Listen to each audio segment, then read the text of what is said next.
If you have a dull ache behind your kneecap that either gets worse when you're seated for a long time or becomes a sharp pain behind your kneecap when you're walking or going up or down stairs, it could be PFPS.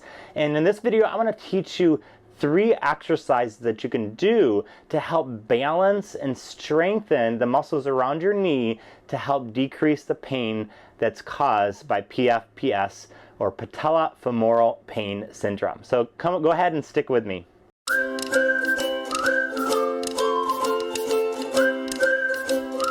Hey, I'm Coach Todd with feelgoodlife.com, and if you are over 50, we'd love to have you part of our community where we teach people how to get healthy, pain-free joints so they can stay active and mobile into their 50, 60, 70 years and beyond. And in this video, I want to teach you simple exercises for PFPS. But before I do, go ahead, hit that like and subscribe button. It would mean the world to us as we continue to support you in your joint health. But let's go ahead and get started from the 3 simple exercises you can do to help strengthen your knees and prevent PFPS. Our exercise number 1 for Patellofemoral Pain Syndrome is wall sits, and this is one of my favorites. And the reason, remember, again, because Patellofemoral Pain Syndrome is a maltracking, so it's the patella or the kneecap not tracking properly while you're walking, or and if it's not tracking properly while you're walking, it's causing inflammation, and if there's inflammation there, then it's going to cause even pain while you're seated just watching television or a Netflix show or something. So wall sits are great because if you're in the proper form, you're going to be strengthening and balancing the muscles around your knee, which is going to help create better tracking in your kneecap.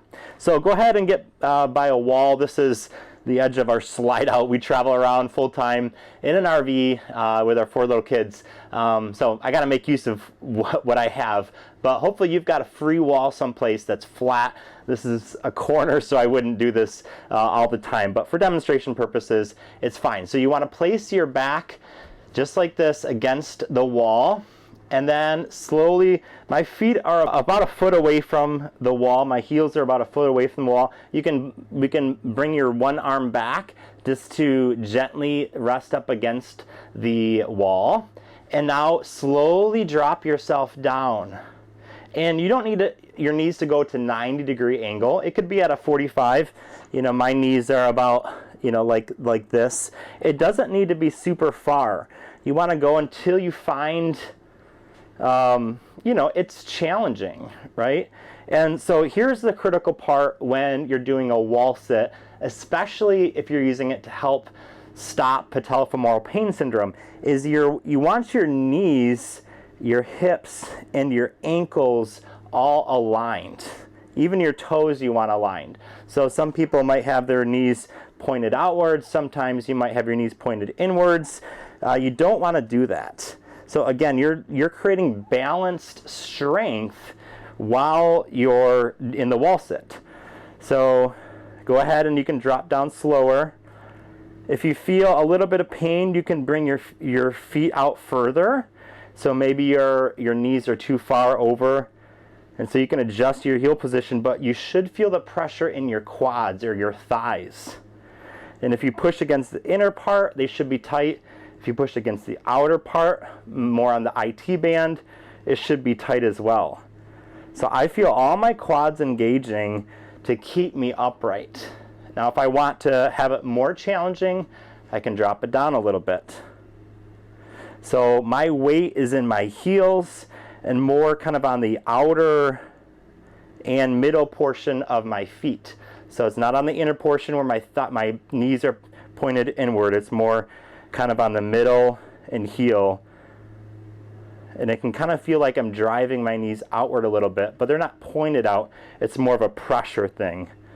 So feel like your knees are kind of driving outwards, but you can test it because you can push your fingers against your inner thighs, your quads, and then your outer portion of your thigh, just like that. And you want to hold it for about 30 seconds and slowly put your hand on the backrest or the wall and then come back up. So that's wall sits for Patellofemoral Pain Syndrome.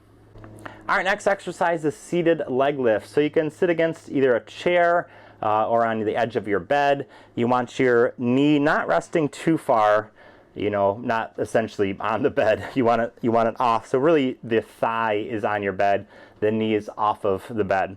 And then really all you're going to do is lift your leg up, the lower portion of your leg, making sure your toes are pointed upwards. So again, for patellofemoral pain syndrome, we're looking to help create better tracking in the patella. And so if you're pointing your toes out or too far inwards, it's creating some imbalanced strength. And if your toes are pointed forward, you can feel it on both sides of your quad or your thigh, they're engaging. So you want to hold that 10 to 20 seconds. And then release, rest for a few seconds, lift the toes up again or the leg up. 10 to 20 seconds, drop down, and you can do it a third time. It's called seated leg lifts. It's great for helping to decrease pain in the knee, especially pain behind the knee associated with patellofemoral pain syndrome. All right, so that's exercise number 2, seated leg lifts. All right, third exercise to help with patellofemoral pain syndrome is clamshells. You can do this on the floor, you can do it on the bed. What you're gonna do is lay down on the bed, not fall asleep if your bed's too comfortable. And I have my knees at about 90-degree angles. I have my head, you could put your head on a pillow, that's fine. I just have my hand behind my head. And you're going to just lift one leg up. So you're going to hold it out like this, about 20 seconds, and bring that down. So what this does is it's strengthening the outer portion of your thigh. And this is especially weak for a lot of people, which is why it really helps to strengthen this when you have PFPS. So you lift this up, hold it 10 to 20 seconds, and drop it. And here's a bonus tip for you. If you place your hand on the outer portion of your thigh, you can press against that thigh a little bit, creating some extra difficulty while doing the clamshells. So you hold it up here. It's an isometric, or an exercise where you're not actually moving. That's what isometric means. And then with my left hand, I'm just pressing against my thigh, and you'll feel it. The glute, part of the glute and the outer portion of thigh starts to tighten. Really good for helping to strengthen and align the patella. So do that 3 to 4 times. You can rest a few seconds in between each time and press against that thigh. And then of course you want to make sure you're doing it on the opposite side. All right, so those are 3 exercises that you can do from home to help relieve pain that's caused by PFPS, or patellofemoral pain syndrome. Again, remember, patellofemoral pain syndrome is often caused from a maltracking of the patella or the kneecap. And so balancing the muscles around your knee will help to create better tracking of the kneecap.